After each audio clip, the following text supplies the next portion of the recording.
seat on a fucking helicopter, double C, no Chanel, cause she's bad, bad, bad. Ride it, have a socket, I can cup you in the Rari, let you ride it, now you're rap, and you're bad, bad, bad. No plan, no Atari, I won't play for nothing, I can eat you like hibachi, cause you bad. Now you see me prepping my client's nails. It's very important that you prep your client's nails. All I'm doing is removing the natural shine off her nails using my 180 sanding bed that I purchased from Amazon. I'll leave a link down below. But it's very important that you remove all the natural oils from their nails to make sure that you will not receive lifting nor your nails to pop off.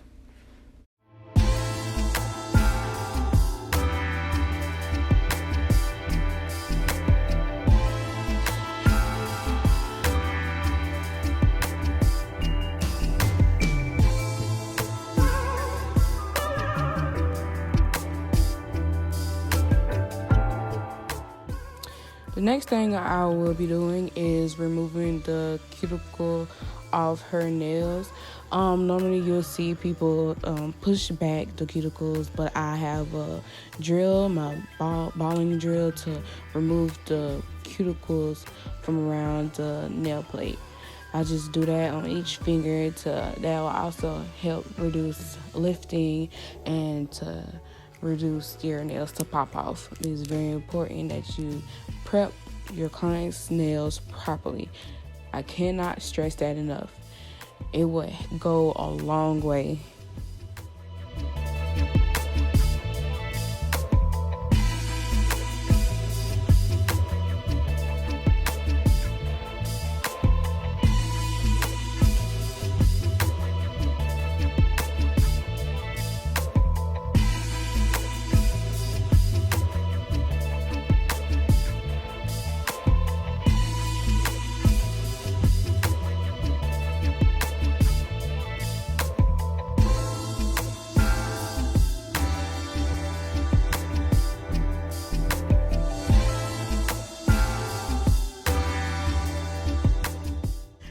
The next thing I will be doing is applying nail tips to her finger. You want to make sure that the nail tips fit sidewall to sidewall. And a tip is when applying to nail tips, you want to make sure the nail tips fit properly. If it's too big, you rather want it too big and file the size down to fit her fingers, then having one that is a tad smaller, because it will pop off eventually.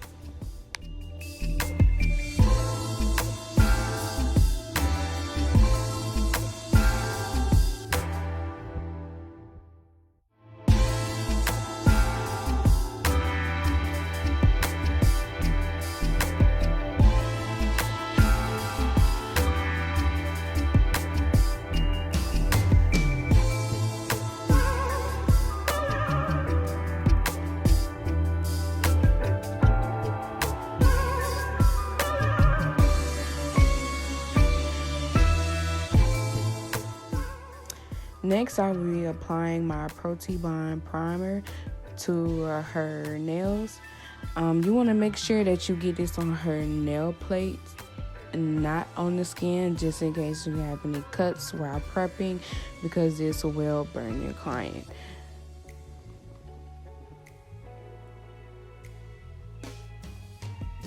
Then I will be applying my dehydrator. The same rules apply when you're applying the dehydrator. Make sure that you do it on a nail plate and not her skin, because if you have any cuts, it will burn your client. Now I'll be cutting her nails down the length that she wants them. I will be doing this to each finger on her hand.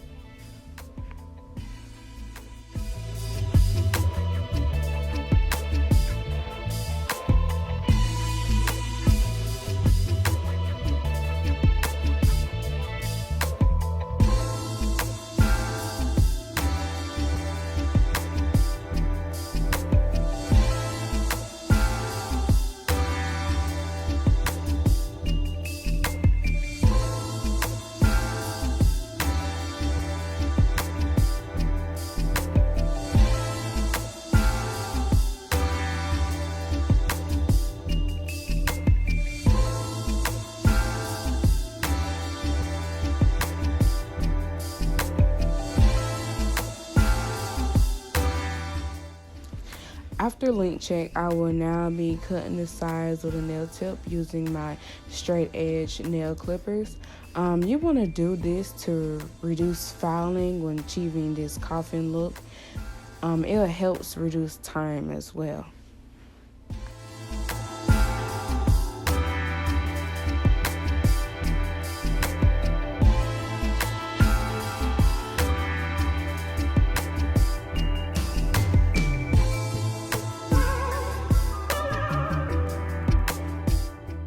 Now I will begin filing her nails. You want to file at a 90-degree angle when you're achieving this coffin look. You want to get close to the free edge and make sure that your lines are sharp and crisp. Your shape can either make or break your nails, so it's very important when you're filing her nails that you make sure your shape is sharp and crisp. And another thing, when filing your nails, make sure you're not just filing just to file. Check both sides to make sure they're straight and even, because if not, your nail will become crooked because it's over filed, and then that's just a whole nother problem.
Now I'll be applying a thin coat of clear acrylic because I'll be using color acrylic on this client today.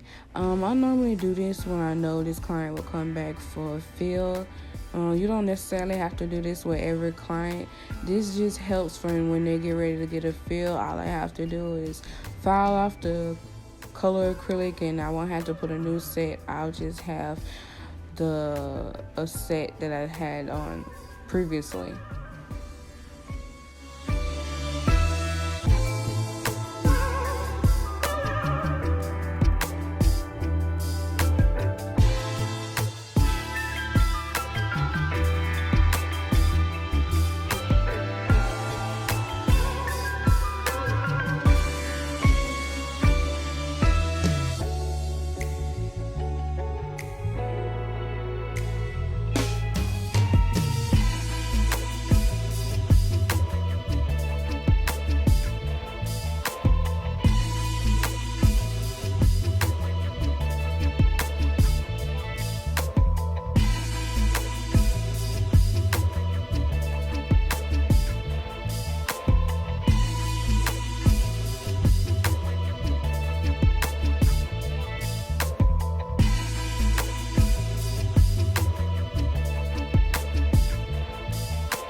I will now be using the Mia Secret Martini Blue acrylic for this set. I will also be using ombre effect on this set as well.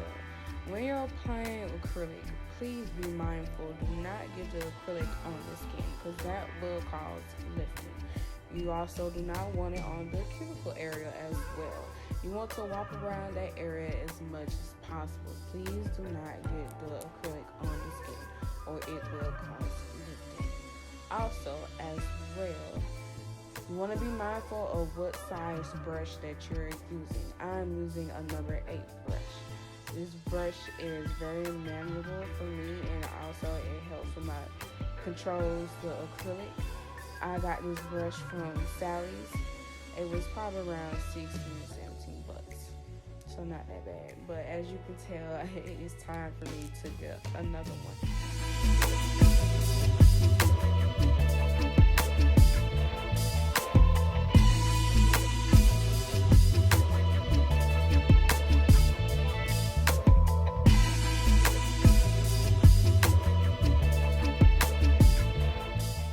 Also, when using acrylic, make sure that your powder to liquid ratio is right. You don't want your bead to be too wet, nor do you want it too dry, especially when you're using color acrylic. You don't want your bead to be running and your application comes out patchy. So please be mindful of your ratio.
Now I'll be applying my beige color from Mia Secret to achieve this ombre look.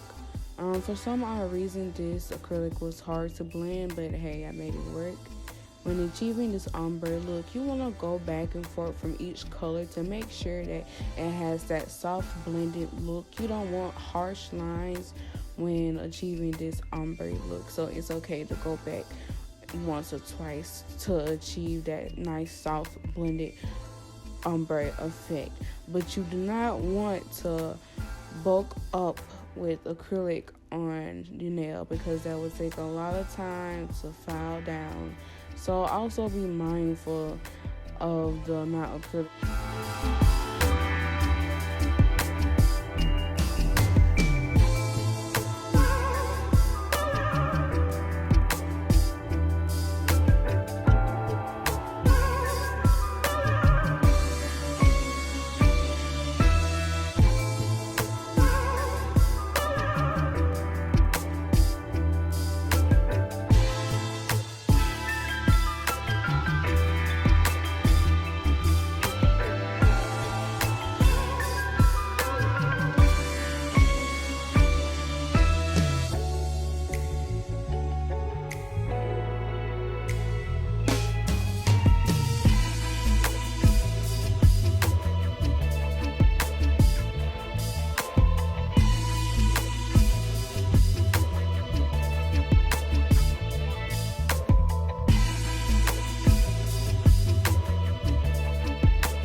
will be adding my pixie dust powder to the nails to give it a little pop. I'll apply this to each nail except for the nails that have glitter on them.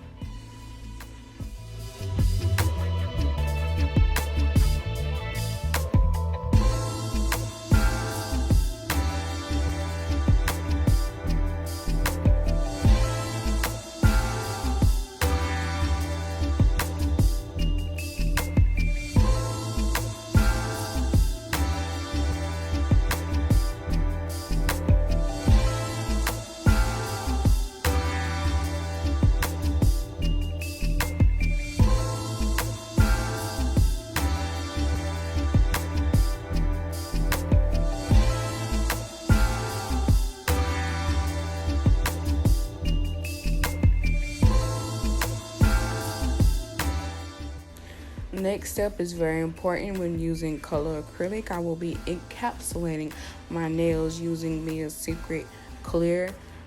This is very important for when you get ready to file. You will not foul off any color and leave your nails patched. So please make sure you encapsulate your nails.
Now begin filing her nails. It's very important that you want to file your client's nails after the acrylic application. You want to regain that shape back and make sure that you give it the sharp, crisp look. Like I said before, your shape is everything, and you just want to make sure you get the free edge of the nail and regain the shape.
Now I'll be using my extra fine nail bed to smoothen out the nail from the acrylic application. You want to make sure that you do this step very mindfully. You want to make sure you cover the cuticle area as well. Please go back to that area and file it down as much as possible, but please do not stay on that area for too long or you will cause the ring of fire. That is when you're putting too much pressure on the nail and it will start to burn. So please do not stay on one spot for too long. Be very movable on the nail so you will not cause burning.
Now all I am doing is just going back with my nail file and crisping up my shape and make sure my lines are straight.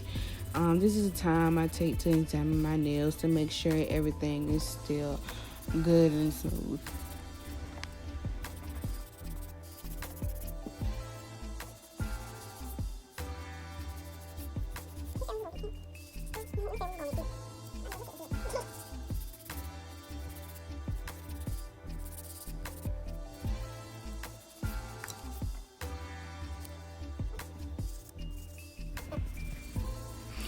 Now begin buffing the nail. It's very important that you buff the nail to reduce seeing any scratches. After I buff the nails, I begin to wipe them off with my spray that